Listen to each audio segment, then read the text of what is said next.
이 말을 하고 돌아가서 가만히 그 자매 마리아를 불러 말하되, 선생님이 오셔서 너를 부르신다. 마리아가 이 말을 듣고 급히 일어나 예수께 나아가매 예수는 아직 마을로 들어오지 아니하시고 마르다가 맞이했던 곳에 그대로 계시더라. 마리아와 함께 집에 있어 위로하던 유대인들은 그가 급히 일어나 나가는 것을 보고 곡하러 무덤에 가는 줄로 생각하고 따라가더니 마리아가 예수 계신 곳에 가서 배웠고 그 발 앞에 엎드려 이르되, 주께서 여기 계셨더라면 내 오라버니가 죽지 아니하였겠나이다. 예수께서 그가 우는 것과 또 함께 온 유대인들이 우는 것을 보시고 심령에 비통히 여기시고 불쌍히 여기사 이르시되, 그를 어디 두었느냐? 주여, 와서 보옵소서. 하니 예수께서 눈물을 흘리시더라. 이에 유대인들이 말하되, 보라, 그를 얼마나 사랑하셨는가.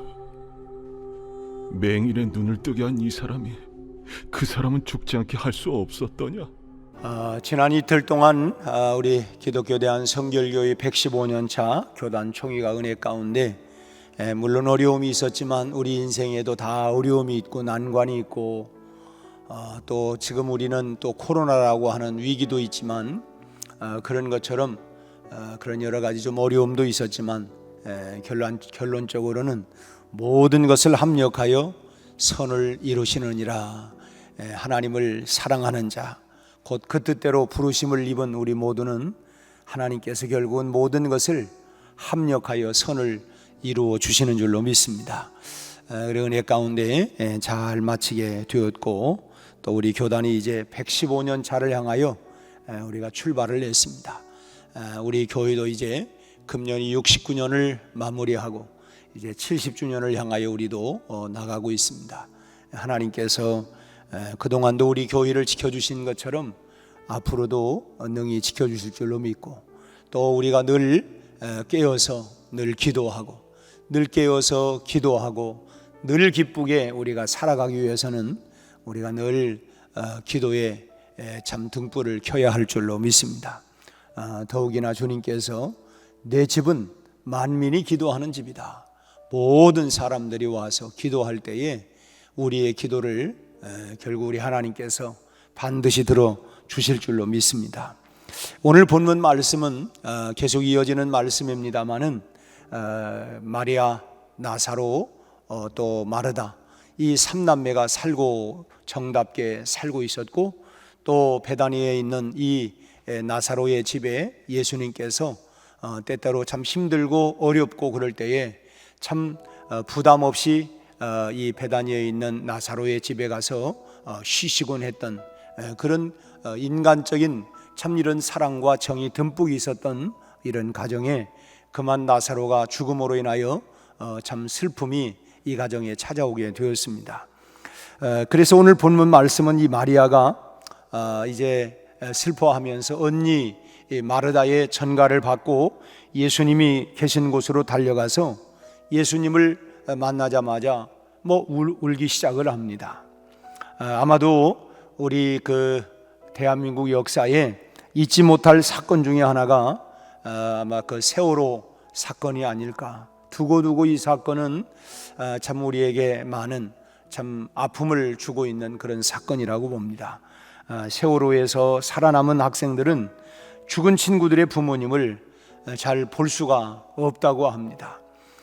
자신들만 살아남은 것만도 미안하다 그런 마음도 있기는 하지만은 또 죽은 부모님들이 자신들을 보면 또다시 그 죽은 자기들의 자녀가 생각나기 때문에 차마 그 모습을 볼 수가 없다 그런 이야기들입니다. 마리아가 예수님께 한 말을 보면 마리아도 예수님을 보는 순간 32절 말씀을 보면 주께서 여기 계셨더라면 내 오라비가 죽지 아니하였으리라. 그러면서 33절에 이제 우는 것 그냥 심령의 비통함을 가지고 그렇죠. 자기 사랑하는 오라비가 죽었으니 참 이런 비통한 마음을 가지고 울기 시작을 하는 것입니다. 오라비 나사로와 예수님이 참 다정하게 과거에 참 우리 집에 오셔서 그렇게 또 다정하게 담소도 나누시고 하는 그런 여러 가지가 떠올라서 죽은 오라비가 더욱더 참 그립고 또 참 그런 마음에서 운 것 같아요. 그런데 마리아가 우는 모습을 보시고 34절 말씀 보면 주님께서 그를 어디 두었느냐고 말씀합니다. 그래 묻자 그리고 나서는 또 예수님께서 35절에 눈물을 흘리시더라. 참 예수님도 역시 그런 눈물을 흘리셨. 예수님이 여기서 눈물을 흘리신 이유가 뭘까? 예수님의 눈물은 자기 백성의 슬픔을 자신의 슬픔으로 삼으시는 눈물이었습니다. 뭐 당신은 당신이고 나는 나고 너희는 너희고 나는 나가 아니라 참 백성들의 눈물이 곧 나의 눈물. 마치 참 자녀들이 아파하면 어머니 마음도 참 아파하고 자녀들이 참 기뻐하면 덩달아 어머니의 마음도 기쁨이 있는 것처럼 예수님은 참 백성들의 그 눈물을 그냥 넘어가지 아니하고 나와 관계없는 게 아니라 그들의 눈물이 곧 당신의 눈물로 이렇게 받아들였다는 것입니다. 예수님은 마리아를 사랑하셨죠. 물론 나사로도 사랑하고 또 마르다도 사랑하고 모두 이 가족들을 사랑했습니다. 그런데 그 사랑하는 자들 중에서 하나는 죽고 둘은 지금 슬픔에 쌓여있는 이런 상황입니다. 그 중에 마리아는 지금 예수님 앞에 나와서 서럽게 주님이 계셨더라고 하면 내 오라비가 죽지 아니했을 텐데 참 한편으로는 또 원망 섞이기도 하고 그토록 그동안 우리와 사랑의 관계를 나누었으면 이 소식을 들었으면 정말 맨발을 벗고라도 만사를 제쳐놓고서라도 달려오셨으면 내 오라비가 죽지 아니했을 텐데 하는 참 때로는 마음 가운데 참 이렇게 그 원망도 섞여 있는 이런 서러운 마음을 가지고 예수님께 우는 것입니다. 이 모습을 보신 예수님께서 함께 우신 것은 자신도 역시 이 마리아나 마르다만 나사로를 사랑한 게 아니라 예수님도 그 사랑하는 나사로를 사랑했기 때문에 함께 울었던 것입니다. 또 사랑하는 자들의 가슴 아픈 그 슬픔을 충분히 이해하시고 그 고통을 함께 느꼈기 때문에 너의 고통, 너의 슬픔이 곧 나의 고통이고 나의 슬픔이고 함께 참 그런 이심전심 그의 그런 마음들이 예수님께도 똑같은 마음으로 함께 울었다고 하는 것입니다. 그래서 주님은 너희가 우는 자들과 함께 울고 또 기뻐하는 자들과 함께 기뻐하라. 참 그러나 그것이 내 마음과 그 마음이 함께 합일체가 되지 아니하면 함께 기뻐하거나 함께 울 수 없는 것이죠.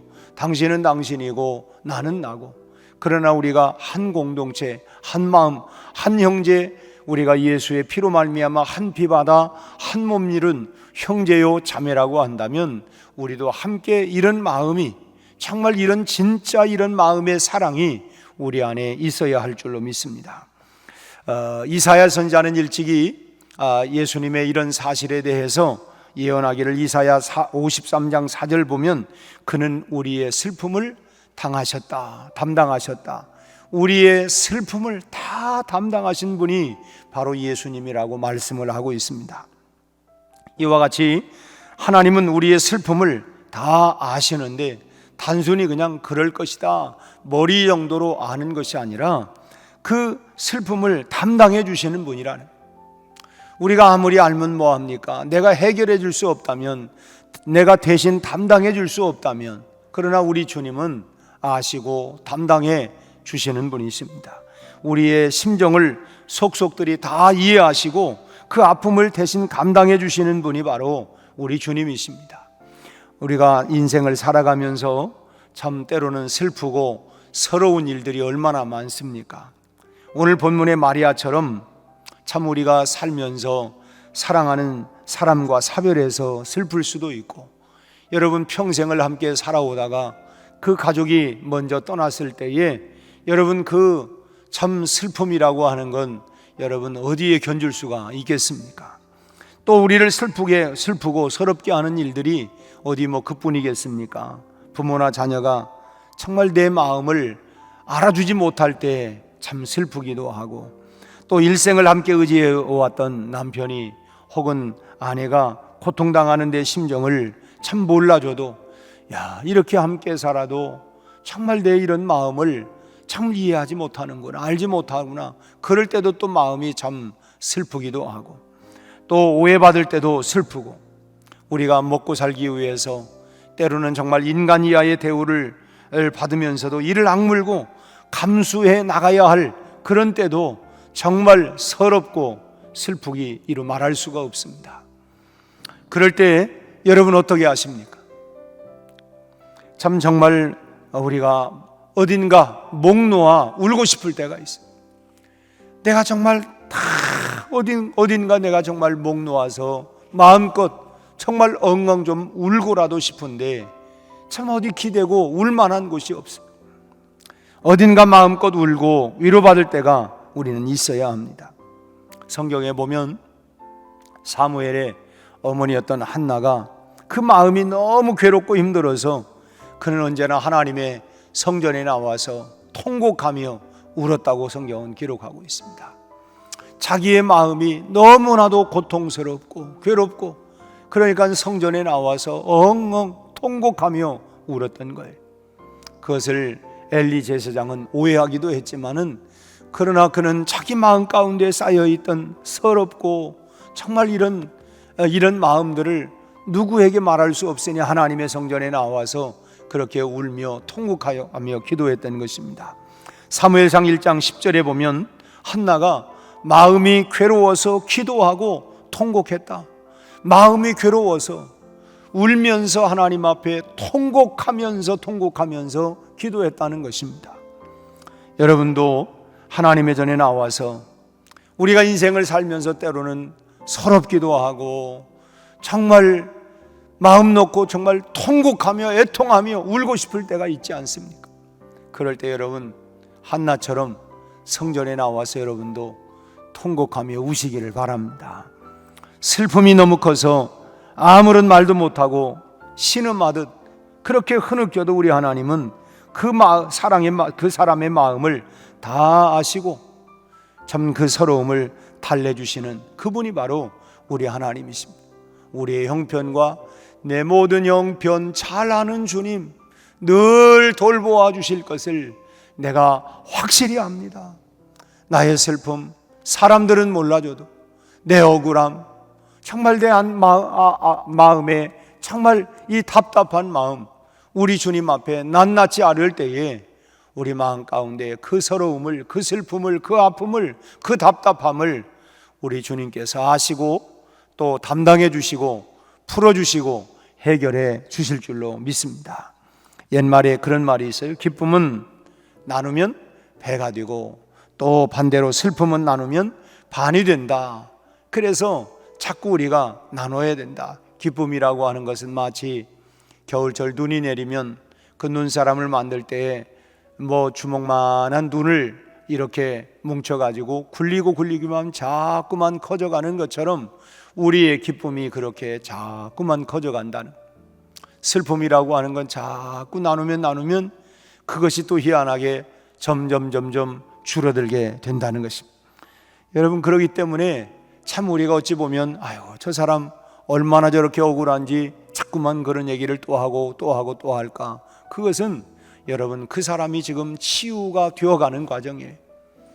그런 마음들을 자꾸 가지고 요즘 참 우리 사회에 우리나라뿐만이 아니라 전 세계적으로 이 코로나 팬데믹으로 인하여서 사람들과의 거리를 두고 또 충분한 대화를 하지 못하고 그러다 보니까 참 여러 가지 우울증들도 많이 생기고 또 그런가 하면 여러 가지 화병도 생기고 이게 대화를 하지 못하고 나누지 못하니까 여러분 우리가 기쁨만 나누는 게 아니에요. 슬픈 것도 답답한 것도 억울한 것도 여러분 누군가와 나를 잘 알고 다 용납하고 내가 아무나 가서 울 수 있습니까?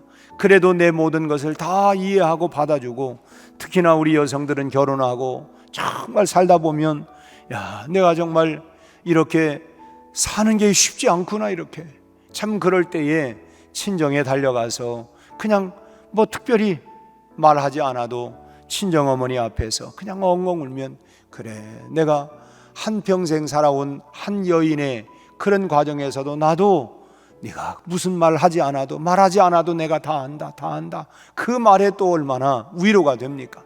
당장 특별한 해결이 없지만 내가 정말 내 마음을 알아주고 이해하고 그럴 때 우리가 다 또 마음이 또 다시 이제 해결이 되고 힘을 얻게 되는 것이죠. 우리가 참 우리의 서러움을 달래주시는 하나님, 이사야 25장 8절 말씀을 보니까 주 여호와께서 모든 얼굴에서 눈물을 씻기시며 자기 백성의 수치를 온 천하에서 제하여 주시리라 그랬습니다. 우리의 눈물을 씻겨줄 뿐만 아니라 우리의 모든 수치를 온 천하에서 다 제하여 주시는 그분이 우리가 믿는 하나님인 줄로 믿으시길 바랍니다. 그뿐 아니라 요한계시록 7장 17절 말씀 보니까 이는 보좌 가운데 계신 어린 양이 그들의 목자가 되사 생명수 샘으로 인도하시고 하나님께서 그들의 눈에서 모든 눈물을 씻어 주실 것이라. 우리의 모든 눈에서 눈물을 다 씻겨 주시는 그런 좋으신 목자가 바로 우리 하나님이라고 말씀을 하고 있어요. 여러분, 반으로 줄어드는 그런 정도가 아니라 완전히 사라진다는 거예요. 우리의 눈에서 모든 눈물이, 슬픔이 완전히 사라지도록 역사하신다고 말씀을 합니다. 그러기에 여러분, 우리의 괴로움과 슬픔을 인하여 나만 아파하는 것이 아니라 나와 더불어서 함께 가슴 아파하시는 하나님 앞에 우리의 온갖 모든 슬픔을, 답답함을, 때로는 억울함을 낱낱이 바로하려면 큰 불행 당해 슬플 때 나 억울하고 나 답답하고 할 때에 큰 위로받게 하시고 우리의 눈에서 눈물을 완전히 제하여 주실 줄로 믿습니다. 우리의 슬픔을 가지고 우리의 슬픔 때문에 우시는 우리가 하나님을 믿고 하나님 앞에 낱낱이 우리의 모든 사정들을 다 아릴 수 있기를 바랍니다. 열왕기하 20장 5절 하반절의 말씀을 보면 이렇게 말씀해요. 내가 내 기도를 들었고 내 눈물을 보았노라. 내가 너의 눈물을 보았고 너의 기도를 들었다. 기도를 듣고 눈물을 보았다는 것입니다. 이 시간 우리가 주님 앞에 진실한 마음으로 기도할 때에 우리의 기도를 주님이 들으시고 또한 우리가 정말 답답하고 억울하고 서럽고 그런 마음 때문에 주님 앞에 비춰지는 우리의 눈물도 주님이 다 보시고 또 우리에게 정말 이 눈물이 변하여 근심이 변하여 탄식이 한숨이 변하여 여러분 기쁨으로 찬송으로 그리고 감사로 우리의 삶을 바꾸어 주실 줄로 믿습니다. 오늘 아침 이런 은혜가 여러분 우리 모두에게 풍성히 임하시기를 주님의 이름으로 축원합니다. 기도하겠습니다. 하나님 아버지, 마리아의 눈물을 기쁨으로 바꾸어 주시는 것처럼 오늘 우리가 인생을 살아가면서 속상하기도 하고 억울하기도 하고 답답하기도 하고 슬프기도 하고 우리 아버지 하나님 이런 모든 마음을 가지고 어디에 하나님이여 참으로 내려놓고 내가 하나님 목 놓아 엉엉 울고 싶을 때도 있지만 하나님 어디에 갈 수가 있겠습니까? 일찍이 한나는 또 하나님 앞에 나와서 아버지 하나님이여 눈물을 흘리며 통곡하며 기도했다고 했는데 우리도 이 아침에 아버지 하나님 앞에 나와서 우리가 하나님 인생을 살아가면서 언제나 기쁘고 즐겁고 행복한 시간만이 아니라 억울하고 답답하고 애통하고 아버지 하나님이여 참 속상하고 우리 아버지 하나님이여 그럴 때도 많이 있습니다. 우리 아버지 하나님 이 시간 우리도 주님 앞에 하나님이여 낱낱이 다 우리의 마음과 우리의 사정과 형편을 가지고 주님 앞에 아릴 때에 우리의 눈에 눈물이 기쁨의 눈물로 감사의 눈물로 바뀔 수 있도록 주여 우리의 눈의 눈물을 닦아 주시옵시고 위로하여 주시고 새 힘을 얻게 하여 주실 줄로 믿습니다. 우리 아버지 하나님 오늘 또 내 모든 형편 잘 아시는 우리 하나님 앞에 낱낱이 바로 아림으로 말미암아 우리는 오늘 하루도 우리가 힘차게 새 하루를 시작할 수 있게 하여 주시옵시고, 우리 하나님의 풍성하신 위로와 응답과 놀라운 기적들이 일어나는 하나님 새날이 되게 하여 주시옵소서. 예수님의 이름으로 기도하옵나이다. 아멘.